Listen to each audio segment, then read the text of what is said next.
हरिद्वार देख लीजिए, कहीं देख लीजिए, सब जगह कांग्रेस में बड़ा ज़बरदस्त उभार आया है। कांग्रेस के पक्ष में जन समर्थन बना है।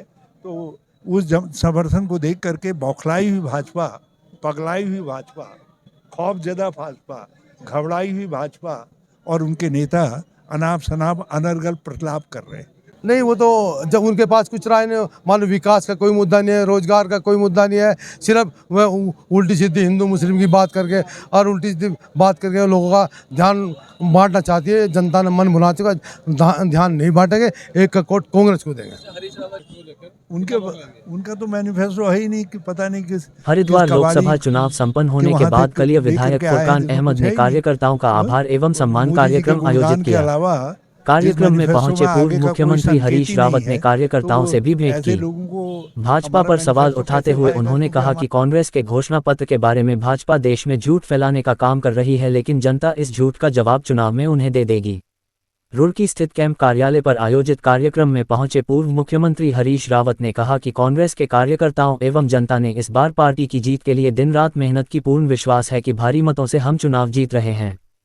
वहीं भाजपा द्वारा कांग्रेस के बारे में कही जा रही बातों पर उन्होंने कहा कि प्रथम चरण के मतदान के बाद भाजपा बौखलाई हुई है और इसलिए कांग्रेस के घोषणा पत्र पर झूठ फैलाने का काम कर रही है। उन्होंने कहा कि भाजपा का एक बड़ा नेता कोई झूठ बोलता है तो बाकी सब भी उसे दोहराते हुए उसका प्रचार प्रसार कर जनता को गुमराह करने का काम करते हैं। उन्होंने कहा कि भाजपा के पास कोई घोषणा पत्र नहीं है, वह किसी कबाड़ी की दुकान से उसे देखकर आए हैं और सिर्फ उसमें मोदी के गुणगान के अलावा कुछ नहीं है। कलीय विधायक फुरकान अहमद ने कहा कि हरिद्वार लोकसभा के 7 प्रदेश की 5 सीटों पर कांग्रेस जीत रही है। उन्होंने कहा कि कांग्रेस कार्यकर्ताओं ने दिन रात एक करके मेहनत की है और जनता ने भी उस मेहनत का अच्छा फल दिया। अब झूठ और फरेब की राजनीति करने वाले सत्ता से बाहर होंगे।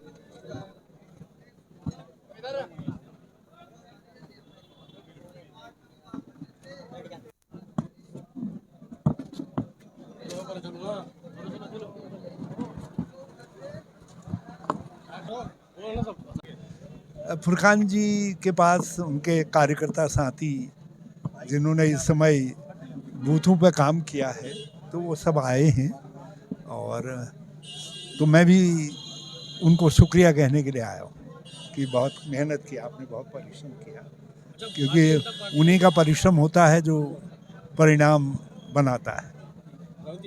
आज भारतीय जनता पार्टी के प्रेस वार्ता कर रही है और आपके मैनिफेस्टो को लेकर के आपको घेरना चाहती है, क्या मानते हैं भारतीय जनता पार्टी आपके मैनिफेस्टो को लेकर? उनका तो मैनिफेस्टो है ही नहीं कि पता नहीं किस कबाड़ी के वहाँ से लेकर के आए हैं जिसमें कुछ है ही नहीं। मोदी जी के गुणगान के अलावा जिस मैनिफेस्टो में आगे का कोई संकेत ही नहीं है, तो वो ऐसे लोगों को हमारा मैनिफेस्टो कैसे भाएगा? क्योंकि हमारा मैनिफेस्टो आगे के 5 साल और उसके बाद भविष्य की अर्थव्यवस्था का क्या ढांचा रहेगा, समाज का क्या ढांचा रहेगा, किस तरीके से देश की अलग अलग दिशाओं में नीतियां चलेंगी, उन सब का दिग्दर्शन करता है, उसको बताता है। कांग्रेस के मैनिफेस्टो को उन्होंने देश को बांटने वाला मैनिफेस्टो बताया है। ये तो जो है भाजपा में झूठ बोलो, जब सबसे बड़ा झूठ बोलता है तो उसके बाद फिर दूसरे भी सब बोलते हैं, सब एक स्वर में जो है वो झूठ को दोहराते हैं और बार बार दोहराते हैं। तो ये भाजपा सभी को टुकड़े टुकड़ा गैंग कहती है, सबको खालिस्तानी कहती है, सबको पाकिस्तानी कहती है, सबको जो है देश के खिलाफ वाली मुखालिफ बताती है। जो भी भाजपा के विरोध में खड़ा है वो सारे का सारा व्यक्ति जो है वो देश प्रेमी है ही नहीं उनकी नज़र में। जो देश की 67% जनता जिसने 2019 में भाजपा के खिलाफ वोट दिया है, भाजपा उन सबको किसी को भी देशभक्त नहीं मानती। तो ये तो भाजपा की फितरत है। रावत जी, ऐसा क्यों है कि भाजपा अपना चुनाव छोड़ के आपके मैनिफेस्टो पे ज़्यादा फोकस कर रही है, ज़्यादा चर्चा कर रही है, ऐसा क्या है? तो आपको क्योंकि इस मैनिफेस्टो ने पहले चरण के चुनाव में करीब परिणामों को एक तरफा कर दिया है। आप उत्तर प्रदेश के चारों तरफ देख लीजिए, पश्चिमी उत्तर प्रदेश जहां आप बैठे हुए हैं, और हरिद्वार देख लीजिए, कहीं देख लीजिए, सब जगह कांग्रेस में बड़ा ज़बरदस्त उभार आया है। कांग्रेस के पक्ष में जन समर्थन बना है। तो उस समर्थन को देख करके बौखलाई हुई भाजपा, पगलाई हुई भाजपा, खौफजदा भाजपा, घबराई हुई भाजपा और उनके नेता अनाप शनाप अनर्गल प्रलाप कर रहे हैं, अनर्गल बातें कर रहे हैं। जिस पार्टी की नेता ने अब देश के खातिर अपना मंगलसूत्र बलिदान कर दिया, उस पार्टी से मंगलसूत्र की बात कर रहे हैं। जिस पार्टी ने कभी मंगलसूत्र की कदर ही नहीं जानी, वो पार्टी हमसे सवाल कर रही है। पिछले 60 दशकों से कांग्रेस को रोक लगा रहे हैं देश को बर्बाद करने का, भाजपा ही उसको लेकर। यदि बर्बाद कर दिया था तो तुमको इतना अच्छा भारत कैसे मिला? और उसको बर्बाद करने का जो तुमने 10 साल प्रयास किया, उसके बाद भी तुम बर्बाद नहीं कर पाए, क्योंकि हम एक ठोस मजबूत भारत बना करके गए थे, एक अच्छी अर्थव्यवस्था बना करके गए थे।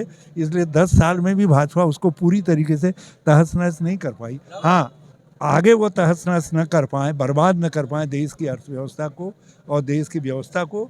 इसके लिए हमने मजबूती के साथ इस बार लोगों से कहा कि आप कहीं और किसी को मत देखो, केवल अपने को देखो, अपने चारों तरफ देखो, महंगाई देखो, बेरोजगारी देखो, कुशासन देखो, और जो वैमनस फैला दिया है उसको देखो, और जो आरक्षण समाप्त कर रहे हैं उसको देखो, जो तुम्हारे लोकतांत्रिक अधिकारों को कुंठित कर रहे हैं उसको देखो। लोकतंत्र खतरे में है, उसको देखो। संविधान खतरे में है, उसको देखो। और लोगों ने इन बातों को देखा है।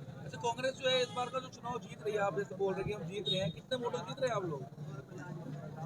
ये सब रब दी मर्जी है। भाजपा वाले बोल रहे हैं कि हम 3 लाख से ऊपर जाएंगे अब तो। अब वो गिनते रह जाएंगे। 3 लाख मिलेगा ना? वो उनको 3 लाख भी नहीं मिलेंगे।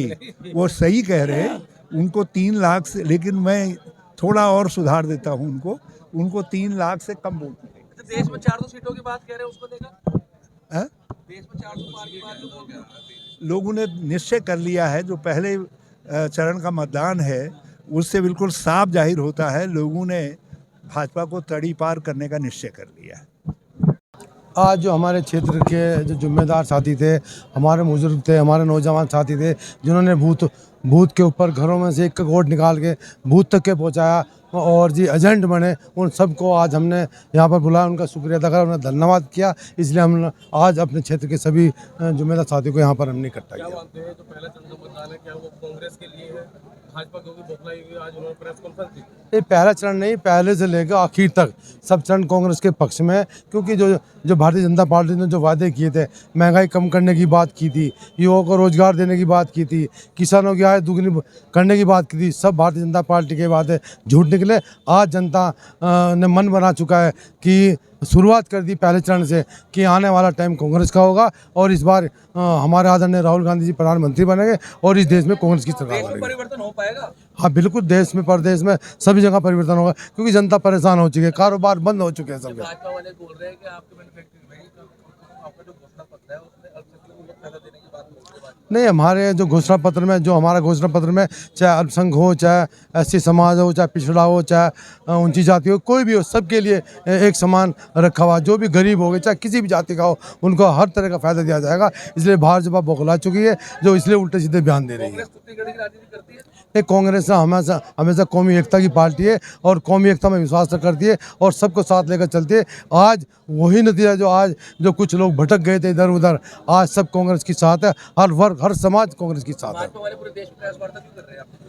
नहीं, वो तो जब उनके पास कुछ राय नहीं, मान लो विकास का कोई मुद्दा नहीं है, रोजगार का कोई मुद्दा नहीं है, सिर्फ वह उल्टी सीधी हिंदू मुस्लिम की बात करके और उल्टी सीधी बात करके लोगों का ध्यान बांटना चाहती है। जनता ने मन बना चुका, ध्यान नहीं बांटेंगे, एक का कोट कांग्रेस को देंगे। ये जरूर है कि इंशाल्लाह जीत हमारी होगी, क्योंकि हमें हर वर्ग का वोट मिला। लोगों ने जात बिरादरी से ऊपर उठकर, कोई समाज कोई बूथ ऐसा नहीं है जहाँ से कांग्रेस के पक्ष में नहीं वोट पड़ा। मेरी विधानसभा और सभी विधानसभाओं में भारी तादाद में कांग्रेस के पक्ष में मतदान हुआ और इंशाल्लाह जीत हमारी होगी।